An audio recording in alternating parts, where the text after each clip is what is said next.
John McDonnell. Can I say, if the security services are advising that it's 30 million that's needed, I welcome that if it keeps our members safe.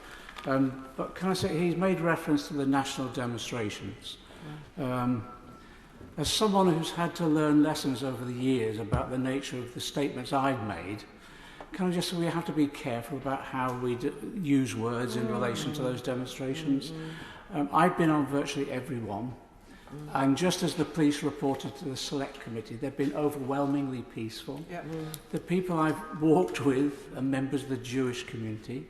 Where the signs, there have been signs which have been appalling, have been identified. The police, working with the stewards of those demonstrations, have dealt with them effectively, and yes, they've prosecuted. I'm pleased with that. So I think we have to be careful in our language, because I wouldn't want a distorted language to lead to conclusions, for example, that we should restrict the right to protest. And can I also say, I think we should be proud of the people of our country for, as a result of what their concerns about human suffering have been, come out onto the streets in such large numbers to urge that that suffering is ended. Can I just say I'm enormously proud of the British people.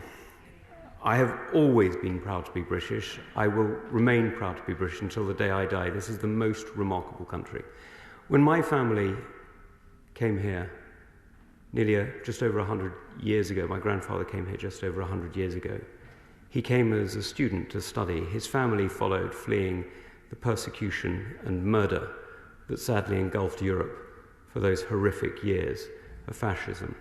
This country has given protection, security and safety, not just to me, but to millions like me.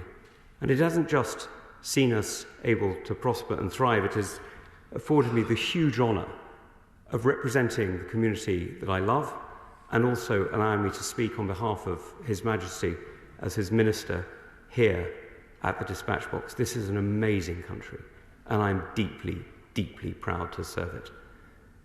But let me just touch on some of those protests, because I was very measured in my language, and I was very careful in the way I put it. I was careful because there are many good people who protest on every side of every debate. There are always people who raise concerns, rightly concerns, about aspects of foreign policy over which we may or we may not have influence.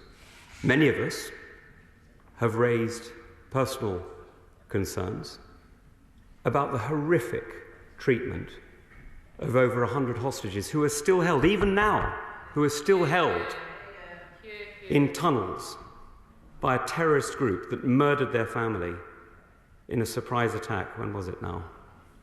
120, 150 days ago? Many of us have raised our horror at that. Others, sadly, have chosen to march with some who have shown signs of hate and of racism. Others have chosen to stay silent when they've seen those signs. Others, completely by chance, find themselves photographed in front of signs of the deepest, most hateful anti-Semitism that we have seen on our streets since the Cable Street marches of almost a century ago. Isn't it an accident? Isn't it a strange quirk of fate how the same people are accidentally photographed in front of the same signs on a regular basis? What poor, poor luck they must have.